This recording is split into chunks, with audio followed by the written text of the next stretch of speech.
Hello इतने शांत क्यों है सब? Hindi, English, Telugu? I am really sorry, I can not speak. Well I think सबने इंग्लिश में बात कर ली, तेलुगु में बात कर ली. लेट्स टॉक इन हिंदी, चलेगा?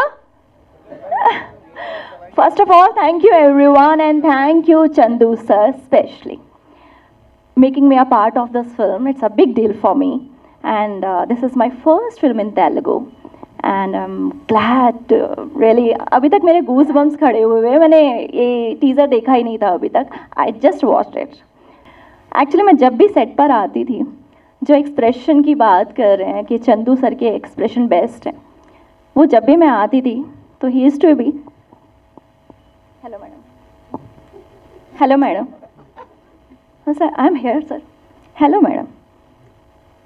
मतलब उन्होंने कभी ऐसे देखा भी नहीं है मुझे and he is so focused and one thing I have learn from him.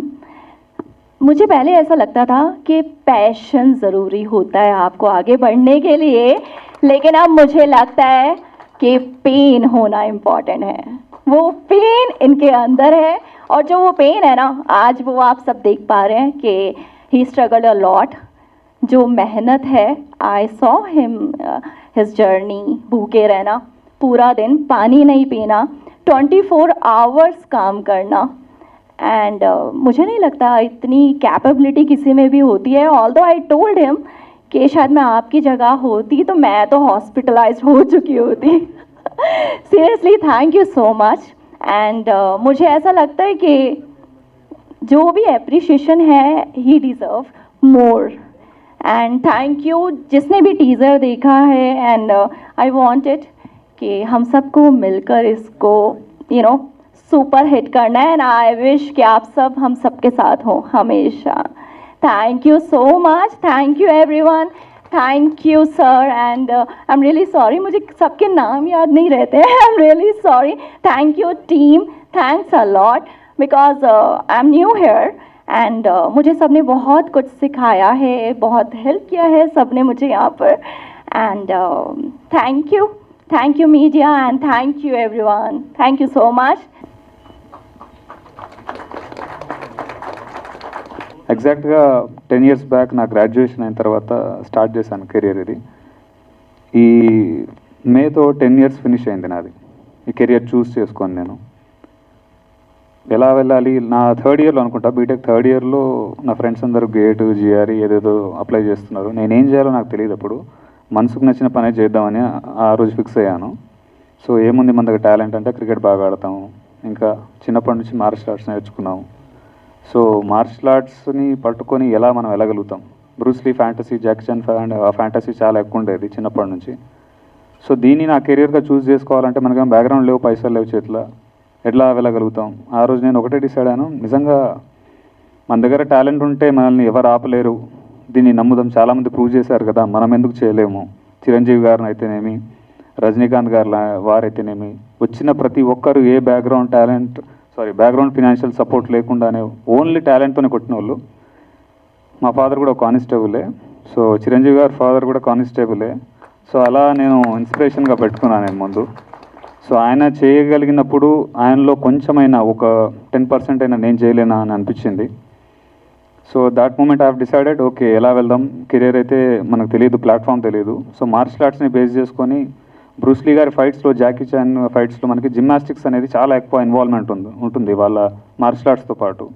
So then I have decided okay చలో ఠీకే మనం మా మార్షల్ ఆర్ట్స్తో పాటు జిమ్నాస్టిక్స్ నేర్చుకుందాం, జిమ్నాస్టిక్స్ సైడ్ వెళ్ళాం. దాని తర్వాత ఫైటర్ అవ్వాలా ఏమవ్వాలో తెలియదు, షార్ట్ ఫిల్మ్స్ చేస్తుండేవాడిని కంటిన్యూస్గా. అవి ఇమ్మెచ్యూర్డ్ షార్ట్ ఫిల్మ్స్ అని ఇప్పుడు తెలిసాయి నాకు, over the period of time తెలిసింది నాకు అది. దాని తర్వాత అన్నపూర్ణ ఫిల్మ్ స్కూల్లో ఐ హావ్ డన్ డిఎఫ్టీ. దాని తర్వాత ఫైనల్గా డ్యూరింగ్ ద సర్టిఫికేషన్ టైమ్ ఒక జానీ 2 అని ఒక షార్ట్ ఫిల్మ్ చేశాను నేను. అప్పుడు మా ఫ్రెండ్స్ వీళ్ళందరూ యాక్టింగ్ కూడా బాగా చేస్తున్నావు కదా, స్టంట్ కొరియోగ్రాఫ్. ఇప్పుడు దీంట్లో ఎన్ని క్రాఫ్ట్స్ అయితే నేను హ్యాండిల్ చేశానో ఎగ్జాక్ట్గా 2015లో ఆ షార్ట్ ఫిల్మ్లో అన్ని క్రాఫ్ట్స్ నేను హ్యాండిల్ చేశాను. At that moment I have decided okay చేయొచ్చు అన్నమాట. ఇది కాకపోతే చాలా ప్రెషర్ ఉంటుంది, ఎందుకంటే పైసలు లేవు కాబట్టి మనమే చేయాల్సి వస్తుంది కొన్నిసార్లు. So in that way have decided. దాని తర్వాత నేను యాక్టింగ్ నేర్చుకుందామని చెప్పేసి మా గురువుగారు సతీష్ సార్ దగ్గర థియేటర్ ఆర్ట్స్ నేర్చుకున్నాను నేను. దాని మెయిన్ పిల్లర్ దాని వెనకాల ఉన్నది మామిడి హరికృష్ణ అన్న. Sorry sir. సో అక్కడ నేను ఆల్మోస్ట్ లైక్ 1 ఇయర్ మేము ట్రైన్ అయ్యాము అక్కడ. అప్పటి నుంచి మళ్ళీ మధ్యలో ఒక లీన్ పీరియడ్ వచ్చింది. ఏం చేయాలో తెలీదు. చాలామంది నా షార్ట్ ఫిల్మ్ చూసిన వాళ్ళు కానీ నాతో ట్రావెల్ అయిన వాళ్ళు ఫిల్మ్ చేద్దాం అని చెప్పి హోల్డ్లో పెట్టి దాని తర్వాత టైం డిలే అవుతుంది తప్పించి వాళ్ళు ముందుకు వెళ్ళట్లేరు, నన్ను వెళ్ళనియట్లేరు. చేతిలో రూపాయి లేదు. ఈరోజు ప్రొడ్యూసర్గా ఏదో చెప్తున్నారు నా గురించి, కానీ నేను ఫోన్ చేస్తే నాకు 1000 రూపాయలు కూడా ఇచ్చేవాళ్ళు లేరు సార్. సో మిరాకిల్స్ హ్యాపెన్ అని ఎప్పుడో విన్నాను నేను.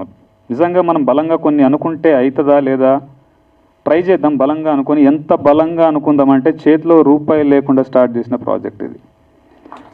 1 రూపాయి కూడా లేదు నా దగ్గర. ఒడ్డున నించొని అది ఈదగలుగుతామా లేదా అని డౌట్ పడడం కంటే ముందు దూకేద్దాం, ఏడికైతే ఆడికైంది తర్వాత చూసుకుందాం అన్నట్టు అంత బ్లైండ్గా దూకాను. But I have calculative risk తీసుకున్నాను దాంట్లో. ఫస్ట్ ఆఫ్ ఆల్ ఒక 1 lakh అరేంజ్ చేసుకున్నాను. దాంతో ఒక టీజర్ కట్ చేద్దాం. ఈ టీజర్ని కనుక బాగా ప్రొజెక్ట్ చేయగలిగితే ఇట్ విల్ అంటే మనకి ఎవరైనా ముందుకు రావచ్చు ప్రొడ్యూసర్స్ అనే పాయింట్ ఆఫ్ వ్యూలో స్టార్ట్ అయింది ఇది. బట్ లేటర్ ఆన్ అది కాస్త మా ఫ్రెండ్స్ అందరు విని టీజర్ ఎందుకు దీన్ని సినిమా చేసేయని అన్నారు.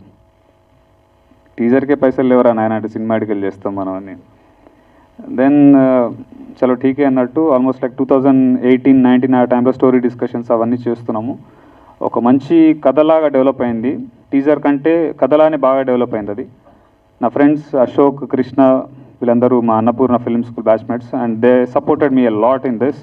ఎవరు లేకపోయినా కానీ వాళ్ళు నా వెనకాల ఎప్పుడు ఉన్నారు. ఆ టైంలో ఇంకా సరే ఒక 10 లక్షలు పెట్టుకొని స్టార్ట్ చేద్దాం అనుకొని చేతిలో 10 లక్షలే ఉంది సార్. 10 లక్షలతోనే స్టార్ట్ చేశాను సినిమా. 2 days షూట్ చేశాను. ఫస్ట్ డే ఫస్ట్ షాట్ ఈ కాల్ ఫింగర్ ఒకటి బ్రేక్ అయింది. ఆల్మోస్ట్ లైక్ 6 months హోల్డ్లో పెట్టాను. యాక్చువల్గా అందరికీ మా కోఆర్డినేటర్ గారు కూడా ఎవరికి తెలియని రీజన్ ఏంటంటే నాకు ఇంజురీ అయింది కాబట్టి మనోడు బ్రేక్ ఇచ్చాడు అనుకున్నారు. బట్ పైసలు అయిపోయినాయి. ఇప్పుడు అందరి ముందు చెప్తున్నాను, పైసలు లేవు నా దగ్గర. చూద్దామని చెప్పి నేను ఎక్కడ ఎవరి దగ్గర అసిస్టెంట్గా పనిచేయలేదండి. బట్ ఈ 10 years ప్రాసెస్లో టిల్ డే 10 years ప్రాసెస్లో I have done DFT direction course చేసుకున్నాను, ఎడిటింగ్ నేర్చుకున్నాను, స్టంట్ కొరియోగ్రఫీ మీద కంప్లీట్ గ్రిప్ తెచ్చుకున్నాను. సో ఎవరి దగ్గర చేయలేదు అనకుండా ఒక 100 సినిమాలకి అనుభవం ఎంతైతే రావాలో నేను అండర్ కరెంట్లోనే అది నేర్చుకున్నాను నేను. సో అన్నీ నేనే చేయడానికి ఏదో నా పేర్లే అన్నీ ఉండాలన్నది కాదు దాని వెనకాల రీజన్. పైసలు లేవు అంతే. సో పోస్ట్ ప్రొడక్షన్ అయిన తర్వాత కూడా ఎడిటింగ్ కోసం బయట వాళ్ళని కలుస్తుంటే 5 లక్షలు 6 లక్షలు అన్నారు. మన దగ్గర పైసలు లేవు. సరే షార్ట్ ఫిల్మ్ అప్పుడు ఎడిటింగ్ చేసుకున్నాం కదా, చలో ఠీకే మనమే చేసుకుందాం అన్న పాయింట్ ఆఫ్ వ్యూలో ఎడిటింగ్ స్టార్ట్ అయింది. స్టంట్ కొరియోగ్రఫీ కూడా ఫైట్ మాస్టర్లను పిలిపించి నేను సార్ ఇది సీక్వెన్స్ అనుకుంటే ఇది కాదు సార్ దీన్ని ఇంకెలా చేద్దామని చెప్పి ఆయన ఒక బడ్జెట్ ఇస్తే నాకు దిమ్మ తిరిగిపోయింది. సో మనమే చేద్దాం, పైసలు లేవు.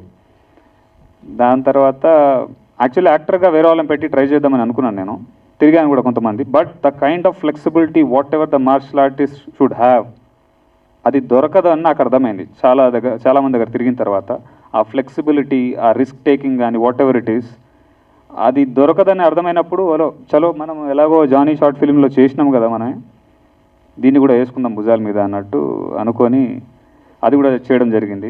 సో ఇది క్లారిఫై ఎందుకు ఇస్తున్నానంటే అన్ని వీడియో చేసిన నేను కూడా ఫీల్డ్లో ఉన్నా కాబట్టి తెలుసు అన్ని వీడియో చేస్తే వీడికి ఎక్కువ పేరు వస్తుంది అన్న పాయింట్ ఆఫ్ వ్యూలో చాలామంది అలా ప్రొజెక్ట్ చేసుకుంటారు.